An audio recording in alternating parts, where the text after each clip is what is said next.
So the same article, you looked at some edge rushers, names that could be good matches. You have Rasheem Green, Carlos Dunlap, Melvin Ingram, Shaq Lawson, Bud Dupree, Justin Houston, Trey Flowers. So all very, those are guys expensive, more expensive options. Leonard Floyd, Yannick Ngakoue, and Frank Clark.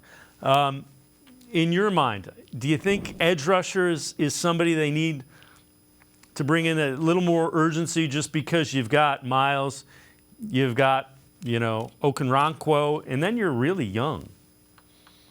Yeah, so I think the more pressing need is still at defensive tackle because you're sort of almost lacking the starter there next to Dalvin Tomlinson. But you just need a number 3 at edge because Alex Wright could be good. But then we're in that same discussion when we spoke about running backs of like, hey, if Okonkwo misses 4 weeks to start the season, is Alex Wright ready to be your starting edge opposite Miles? I'm not comfortable doing that. And it's fine when you're developing the roster and you're going through a long build.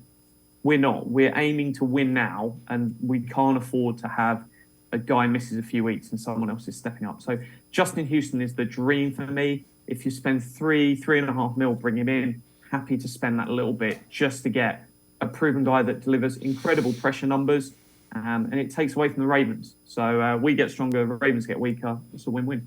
Is there a 1A next to Justin Houston who you think would be effective as well? Yeah, I think other names after that, you can look at guys that are cheaper, like 2. Trey Flowers is somebody that was phenomenal, who's had injuries. I would take that risk because if it doesn't work out and he doesn't play, you've not then gambled and lost anything. So him, Shaq Lawson, just give me a body. I'm not asking for much, just somebody in there. I don't want to go and spend that $6 million because if you go and sign a Frank Clark as your third edge, we don't have a DT2 because you're not realistically going to be able to do both. Whereas if you spend $3 million and a bit on a DT, you've got a nice pairing. And again, you're looking for this guy to rotate in and give you some NFL quality snaps from that edge position.